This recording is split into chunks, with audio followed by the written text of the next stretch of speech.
दिव्य अनुभूतियां प्रारंभ हो जाती हैं जिन पर तुम विश्वास ही नहीं कर सकते। सबसे पहले किसी से संबंध नहीं होना चाहिए। ऐसे तो बहुत से अनुभव होते थे, पर वो जो एक अनुभव हमें शैनपुर में हुआ, बड़ा दिव्य अनुभव। ठीक दोपहर का समय, वहां दिन में कोई नहीं जाता था, रात्रि की तो बात जान, दिन में कोई नहीं। कभी ऐसे पूर्णिमा आदि को 2-4 लोग ऐसे, एकदम जंगल, 24 घंटे में 2 रोटी और इतनी अरहर की दाल के सिवा कभी कुछ नहीं था, ही नहीं कुछ कि वहां फल फूल लोग आ रहे जा, कुछ नहीं, एकदम ऋषि भूमि। अब भी है, तपोभूमि है वो। बस वो 2 बजे दिन में वो, तो दोपहर में ऐसे कोई नींद का तो शायद सवाल ही नहीं कि नींद में थे, ऐसे नहीं। एक ऐसे बारंडा टाइप पुराना था, बहुत सी लता, गंगा जी ऐसे सामने लेटे हुए थे, मंत्राकार वृत्ति। ऐसी एक दिव्य सुगंध आई जो आज तक हमने कहीं वो सुगंध बाह्य में नहीं देखी। ऐसा लगा कहां से, मतलब सौरभ का जैसे कोई प्रवाह आ रहा हो, और जैसे जैसे सुगंध वो घ्राणेंद्रिय से अंदर आ जाती है, जैसे नशा चढ़ रहा हो। थोड़ी देर में जड़ता शरीर में आ गई, हिल नहीं सकते, एकदम जड़ शरीर, एकदम आंख खुली हुई है, पूरी चेतना है, ऐसे भी नहीं कर सकते, बिल्कुल सीधे लेटे हुए।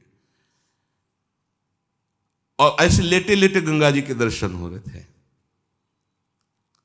एकदम आधा शरीर ऊपर का, ऐसे जैसे किसी ने उठा के बैठा, और देखा गंगा की धारा से एक श्वेत वस्त्रधारी, दिन है, खुली आंख है, कोई स्वप्न नहीं, कोई तंद्रा नहीं, श्वेत वस्त्र धारण के, श्वेत जटाएं ऐसी, और वो ऐसे चले आ रहे हैं।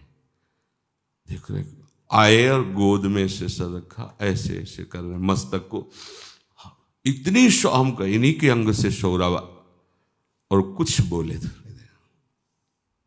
वो जीवन का पहला दिव्य प्रगट में, ऐसे तो स्वप्न में ऐसे, प्रगट में ऐसे ऐसे कुछ कहा, कुछ बोले, इसके बाद सीधे ऐसे, और गंगा ऐसा पार आनंद कि वो बताया नहीं जा सकता। ऐसा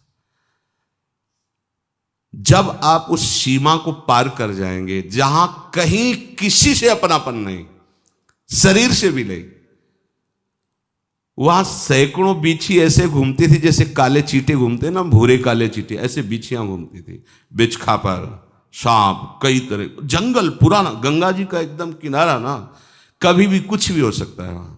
और 2 ही लोग, इधर हम लेटे थे, एक पंजीरी बाबा थे, वो दूर एक उनकी कुटिया थी, उसमें वो लेटे रहते, वृद्ध थे वो, पर बड़े तपस्वी थे, वहां कोई और टिक नहीं सकता था।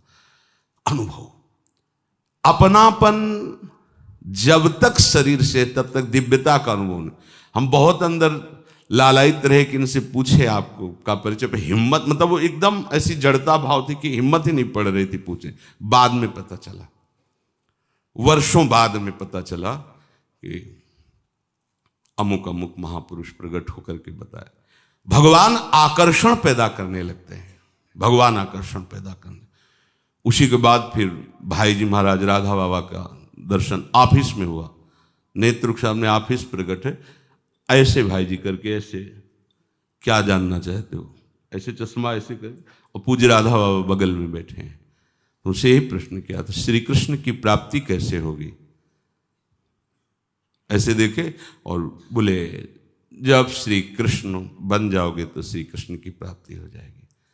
उस समय सही समझ में नहीं आ रहा था, और उन्हीं की कृपा, जैसे ये कब आप प्रभु का, तो बोले मनमयाहा तदात्मिकाहा तन्मयाहा, ये में न जान परे कान है कि प्राण है। जब कृष्णमय हो जाओगे तभी कृष्ण का साक्षात्कार होगा।